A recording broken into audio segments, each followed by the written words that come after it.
Hello and welcome back to the Marvel March Madness Tournament. So to recap, we have the following contestants that are left. Iron Man, Iron Man 3, Spider-Man Homecoming, Guardians of the Galaxy Volume 2, Captain America the Winter Soldier, Captain America the First Avenger, Black Panther, and Thor Ragnarok.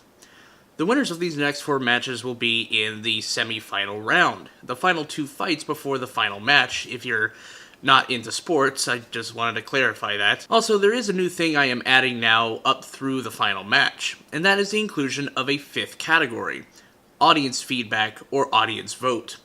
In any Marvel film, you can tell how big the film is by audience response. I have asked friends on Facebook, Twitter, and around town and posed the question, if you had a choice between one film or the other on a rainy day, which one would you watch? Your answers have been actually counted and will help level out the matches in the next events of a tiebreaker. With the housekeeping out of the way, let's get into the first matchup. Oh, and by the way, from here on out, this is mostly of my own opinion. As if, granted, the last few have been my opinion. This is mostly my opinion on the films. So if you feel that a certain movie did not make it to the semi-final round that you liked, that's perfectly fine. Comment the ones down below that you think are the best. So, let's get into the first matchup.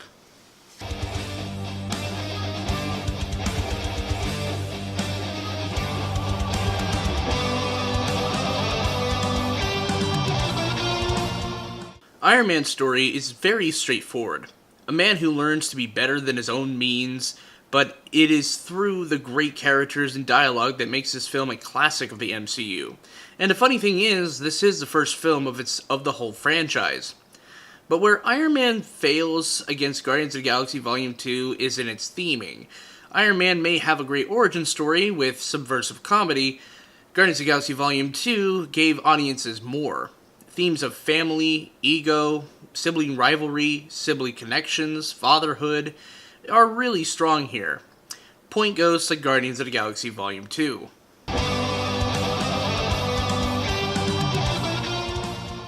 Keeping with tradition of this game, action isn't just enough for this selection. It is in the creativity of them that makes it count. Iron Man, in terms of this, isn't very creative. It's just Iron Man flying around, firing arc blasters. The only thing that is creative in my mind was the way Tony dispatched of the villain. Guardians 2, however, had more fun and more creativity as to the way they depicted the action. You have golden millennials in video game pods, flying in space, Rocket using a gravity mine to screw with the Ravagers. I could go on, but there is more variety than Iron Man. Guardians of the Galaxy takes another point.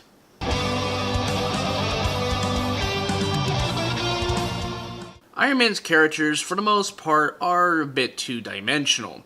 Tony Stark is the most compelling character out of all of the film, and if it's one thing that is exceptional about the MCU is that they put their effort in creating good protagonists, and Tony is a character that consistently learns throughout the film. Guardians 2 also had great character development. In fact, this is probably where the film has a deficit. Because we spend so much time with our leads learning about their development over time, it hinders the rest of the film in terms of action and pacing. And so for that, I'm giving the point for this one to Iron Man.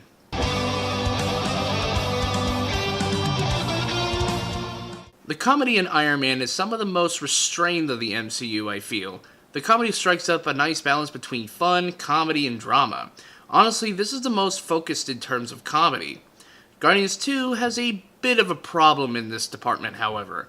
The comedy in Guardians 2 is a lot. And that is a problem because it can really slow down the film. Some points, the comedy doesn't fully land.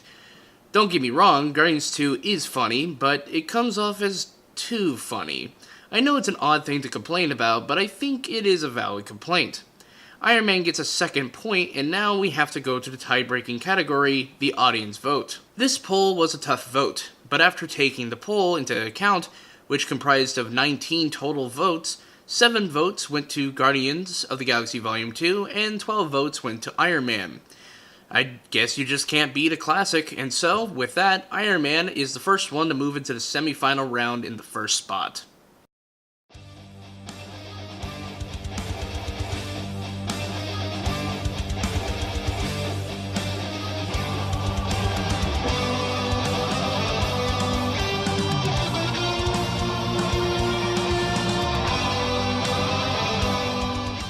When it comes to the story between the two, I feel they kinda go hand in hand. The events of Iron Man 3 play into how Tony behaves towards Peter in the ferry scene in Spider-Man Homecoming. However, the film that had the most confined story was Spider-Man Homecoming. Simplicity is key in these matters as well in the story category, and for that, Spider-Man Homecoming gets the point.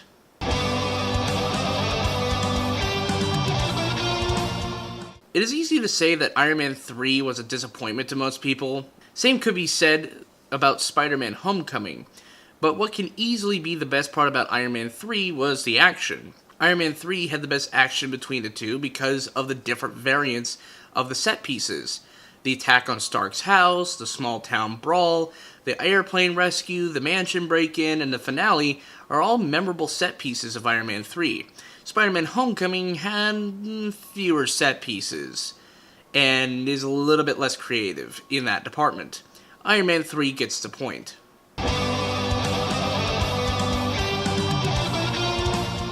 In Iron Man 3, we get back to the roots of what makes Tony Stark, as he is forced to go back to formula.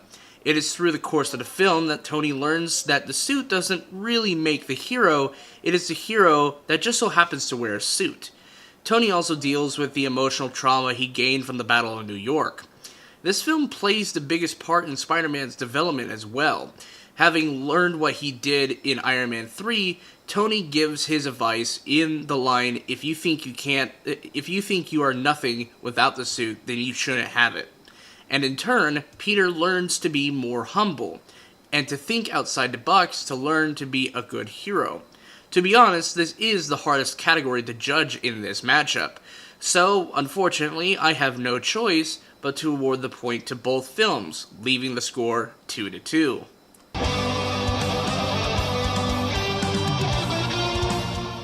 When it comes to the comedy of both films, they both have great uses of it. Iron Man 3, however, does not have the better comedy. Sure, there is some comedy mixed into Iron Man 3, but not much. Spider-Man Homecoming, however, kind of takes its cues from John Hughes, with a tinge of modern sensibilities. Between the two films, I found myself laughing more watching Homecoming as opposed to Iron Man 3. Spider-Man Homecoming takes the point.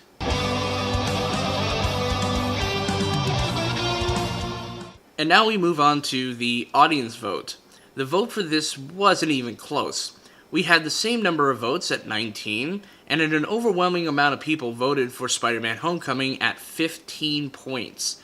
Well, Spider-Man swings away with the win to get into the semifinals against the OG Iron Man.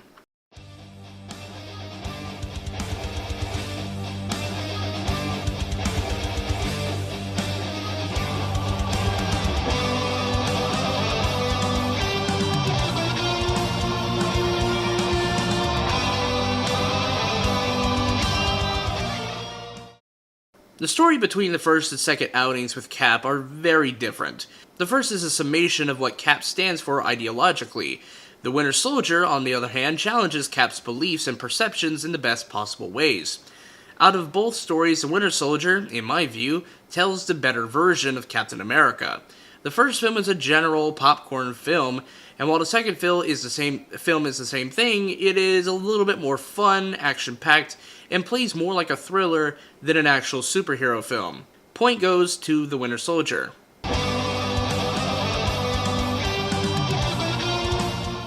In terms of action, the first Avenger has a disadvantage.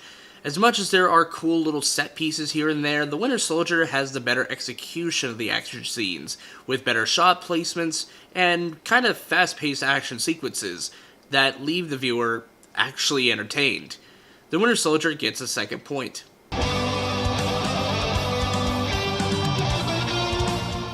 Because the characters between both films grow and develop, it is a bit hard to judge which one had the better characters.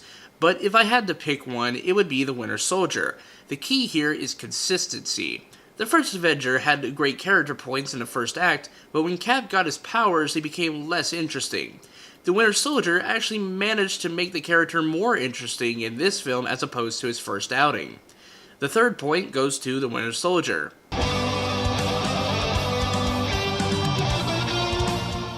Where the Winter Soldier starts to lose steam is in the comedy department.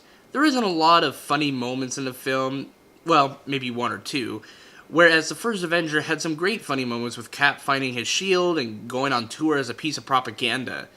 The first Avenger scores its first point. The audience vote garnered a total of 15 votes for this one. 6 votes went to the first Avenger and 9 went to the Winter Soldier.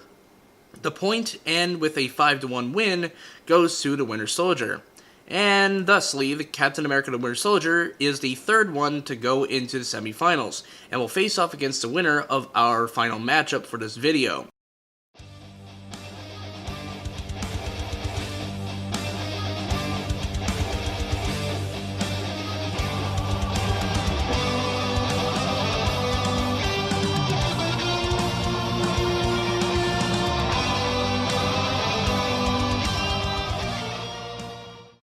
The stories between both of these films are vastly different. Thor Ragnarok dealt with the death of Asgard, brotherly bonding, and most importantly, a fun, weird Marvel equivalent of the Odyssey mixed with Gladiator. For the most part, Thor Ragnarok's story is a fun road trip kind of film through the universe of Thor's world, as well as some cosmic elements. But where this story falls apart is where it feels like two different films Frankenstein together.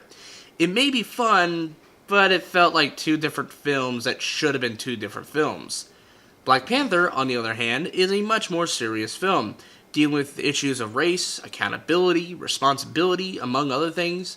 This has led some to say that Black Panther takes itself a little bit too seriously in the story department, which is a valid complaint in my view. The film wasn't too fun and felt like a Marvel version of The Lion King. And while both films have their faults, I award the story point to Thor Ragnarok for one simple thing: pacing. The pace of the story was simple, and everything advances the plot forward. Black Panther's, however, had points where it kinda just stops for a second and starts up again, which is just kinda odd to me. Thor Ragnarok gains the first point.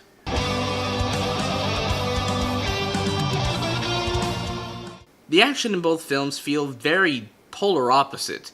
Thor Ragnarok had some really beautiful set pieces, like with the battle for Asgard, the Hulk vs. Thor scene, Thor vs. Surtur, and so on. Black Panther had some fun fight sequences, but they aren't too impressive, and they're very few and far between. Again, this is a film that takes itself a little bit more seriously, to go into more of the character development, and to actually just do more character stuff. Yeah, sure, when the action just shows up, it's alright, but who would want to actually suggest people watch the PlayStation 2 fight scene that's in the third act? The challenge fights are impressive from a creative perspective, but it isn't enough to overthrow Thor Ragnarok. Thor Ragnarok smashes the second point.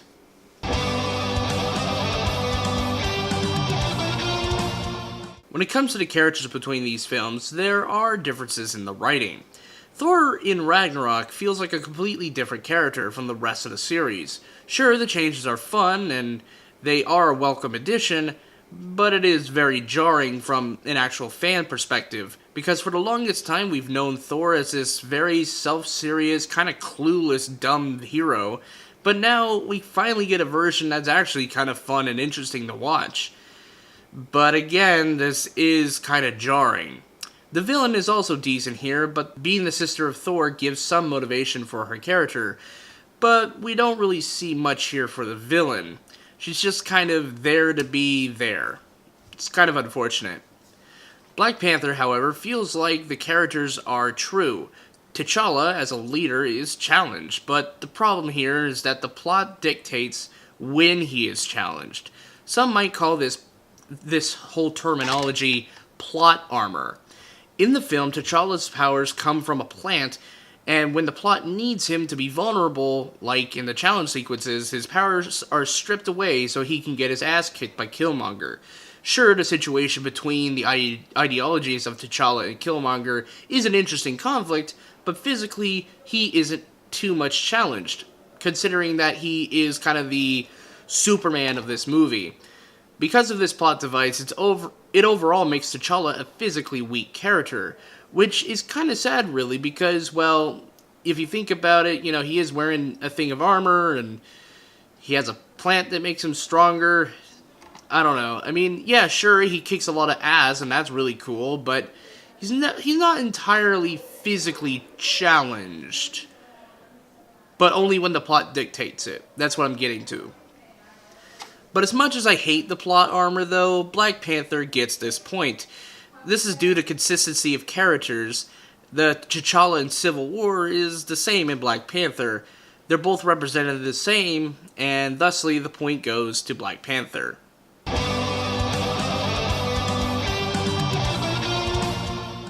The comedy in both of these films, I feel, are polar opposites. Thor Ragnarok is a never-ending comedy fest with joke after joke.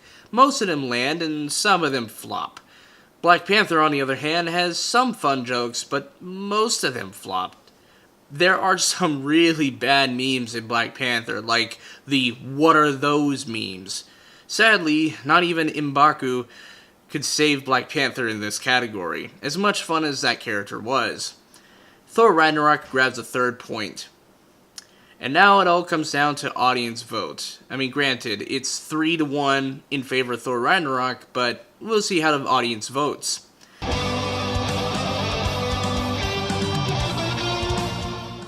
This vote has one of the biggest vote pools that I've seen in this category yet, with a total of 21 votes. Of those votes, Thor Ragnarok garnered 8 votes and Black Panther earned 13. Winning this point is Black Panther, but that isn't enough to make it to the semifinal match against the Winter Soldier. So in a 3-2 win, Thor Ragnarok heads to the semifinal match against Captain America the Winter Soldier.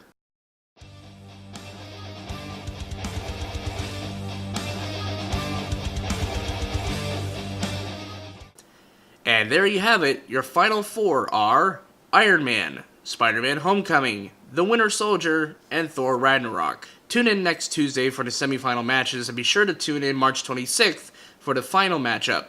Who will win the chance to face Infinity War? Find out soon on Marvel March Madness. Good night, everyone.